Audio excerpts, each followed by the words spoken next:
Hey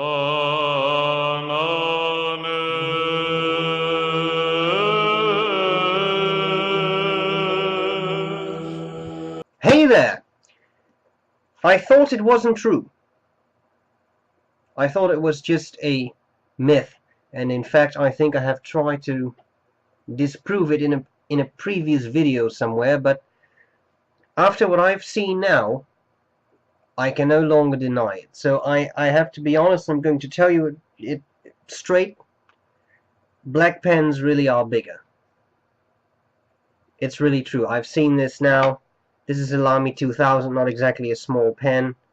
And what I have here, that's a lot of pen. So what am I talking about? This is a pen that was sent to me by B.R.E, who has been so kind as to send me a custom-made bamboo pen earlier. Now he sent me this, and if I understand correctly, this is from his home country of India. This is a Varuna pen by the brand Varuna, which I had never heard of, although I had heard of these very big pens. I'm going to discuss it today. First of all, thanks a lot, B.R.E. I really appreciate it, and it's a well, it's a gorgeous pen. So I'll cover the parts of the pen, tell you what I like about it, what I don't like about it, and I'll do a writing sample. Now, there isn't that much to talk about as to its features, because as you can see, it is just a black lacquered pen. It's made of ebonite, so I'm assuming it's lacquered. As you can see, there are no real features on the pen, so it's probably not going to be a long discussion of all the parts of it. But is it really that big? Yes, it really is that big. From here to there, it's about 8 inches. And this is a good 7 inches, so that is not small for a pen. I've shown you that 2000, but I just noticed I got an Ahab here. I think a lot of you will be familiar with that size. That is not a small pen, and this Varuna just blasts it away. Okay, so what it's officially called the Gajendra. Now, I do not speak Indian. I am not sure whether I pronounce that correctly. I'm just going to say Gajendra. They come in a bunch of finishes. This is the black version, and actually I like that a lot. I think it's a nice, simple, sort of Spartan look to the pen, and I think it's very cool. Okay, so, parts of the pen. Well, on top of the cap there's nothing. It's just black and rounded off and shiny, and then the entire barrel is black. As you can see, the cap and barrel, this is where the two meet, this point, are completely flush, and then the barrel tapers down. There is a small, I'll try to show you that so you at least have the idea you're seeing some details here. There is a vent hole there, that's the cap, to make sure it doesn't draw a vacuum. You unscrew the cap. Now this, when you're in a hurry, this is probably not the best pen to use, because unscrewing the cap takes this much time. Now it's off, okay? So, I mean, look at the threads. You'll see the point. That's a lot of threads. Then we have the section. Smooth, large flare at the base, not slippery, and we have the nib. The pen came with 2 nibs. This says iridium point, and this is what Varuna calls the German nib. It also came with a separate nib and feed, and this is a walleting nib. It's still completely sealed, as you can see. I have not tried that, and I'm not going to try that in the writing sample. Why not? Because this is an eyedropper pen. It holds this much ink, and if you compare the diameter of this pen to my little finger, you will see that it's not a thin pen either. It is a monster. This holds about 6.5 milliliters of ink. A standard converter holds generally less than a milliliter, so you can imagine this is a lot of ink. If I'm going to pull the nib and feed, heaven knows what's happened. Ink everywhere, people exploding. I mean, it's going to be terrible, so I'm not going to do that. The feed is a nice ebonite feed. Same goes for that extra feed you get along with it, but as I said, I haven't tried that yet. I've been fairly pleased with the nib. It's fine. It gives some feedback, but especially when you use smoother papers, it's definitely not that noticeable, and I think it's actually a pretty nice nib to use. As I said, quite fine, but I wouldn't call that scratch, even on some gently, some mildly rougher papers. I think it's pretty good. Okay, what have we got there? Something I can tell you what I like, what I don't like. Well, there is a fairly significant step down from the barrel, as you can see. It's not small. However, as this is such a big pen, you will tend to hold it the way it should be held, not too high up there, I suppose, because then it gets very thick very soon. And this is, for me, I mean, even with my fairly large hands, I do not find this comfortable to hold. I would really hold it down there, and then I don't notice the step down, to be honest. That's something I like. But I know that some people have a hang up with step downs, and then you may want to avoid this pen. The threads are not sharp. I don't find them sharp at all. The only thing that's a little bit sharp is the first thread. And you will feel that when you put your finger on there, but as I said, it's a very comfortable section to hold all the way up to the front, and then you're not even touching the thread, so I think that's pretty cool. Okay, what else do I like? Well, you're unlikely to run out of ink with this pen. 6.5 milliliters is huge. Unfortunately, it's completely opaque, so you cannot see how much ink is left, which can be a bit dodgy. But, I mean, clearly, with so much ink, it's going to take you a while to run out. I like that.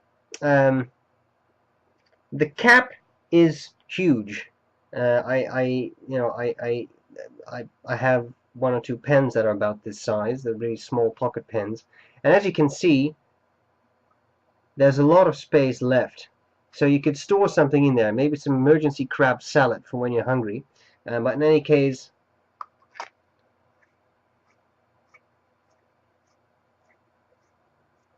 once you have completely closed up all the threads, about half an hour, it shouldn't take you more than that. I'm just kidding. You got this big pen, and it's super fun to use. And anything I dislike about it, well, it's a little hard to take with you. It doesn't really fit any standard pen pouches I own.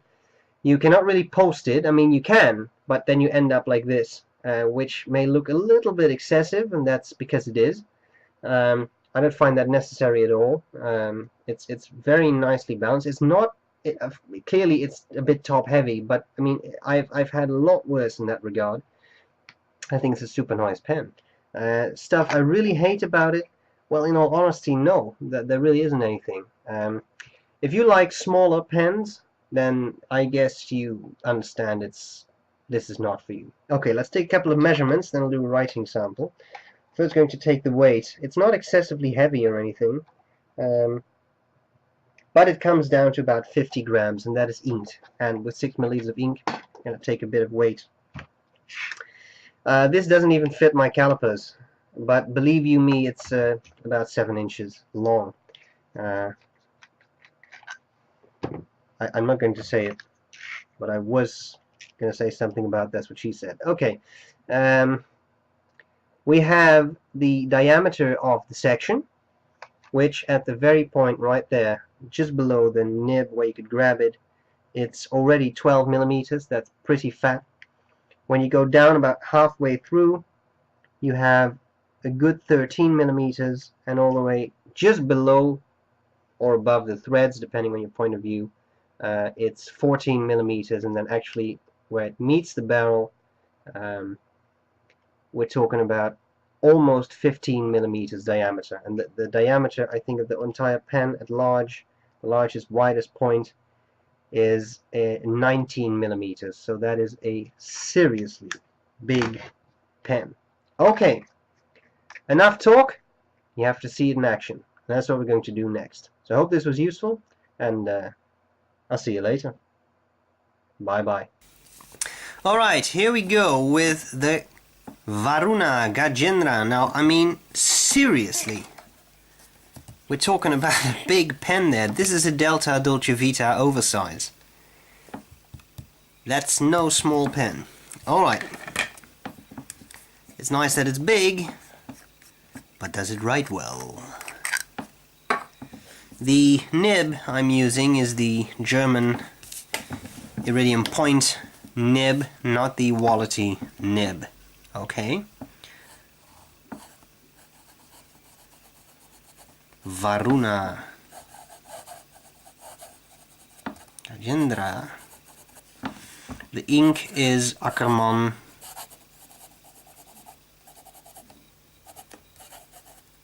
Simplistis Violet, and the paper is Rhodia. So this is obviously a fine nib. I think that should be clear.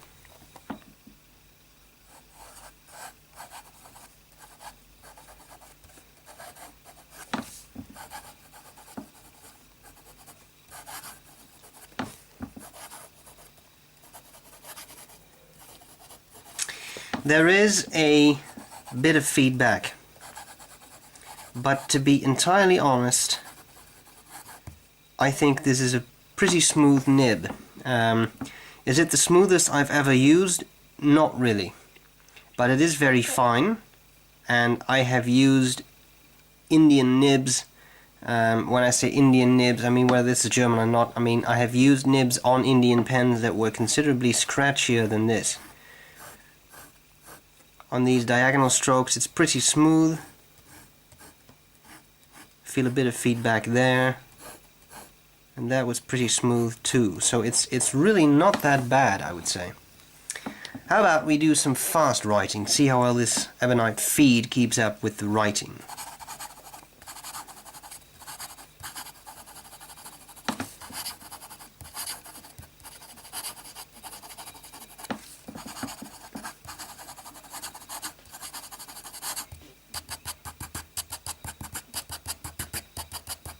No skips, no skids, keeps up perfectly well. What about wetness? The wetness. Just nice to say that, you should try that. Wetness. I love it. Wetness.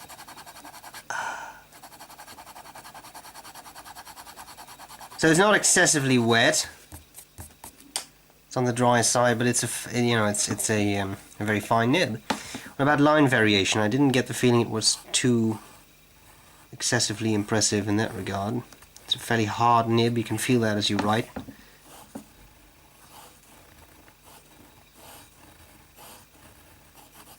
You can squeeze out a bit of line variation, and interestingly enough, when you do this, you don't actually, I mean, it's not super scratchy. Some of these nibs actually will get you some more feedback when you really push down on it, so that's good. Then the final thing we should do is a bit of reverse writing. It's a bit scratchier, but actually it's not that bad. So, I'm sorry I cannot try out the Wallety nib, but you will see that with so much ink in this eyedropper barrel, I'm a little bit afraid to pull out the nib and feed and spill a huge amount of ink over my desk. So, maybe at a later stage I will do a comparison between the two nibs or something.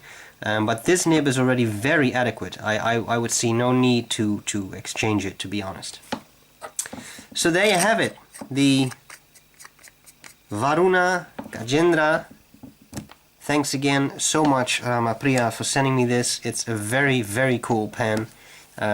This is an Ahab, not exactly a small pen, and you see that it's just dwarfed by this huge monster.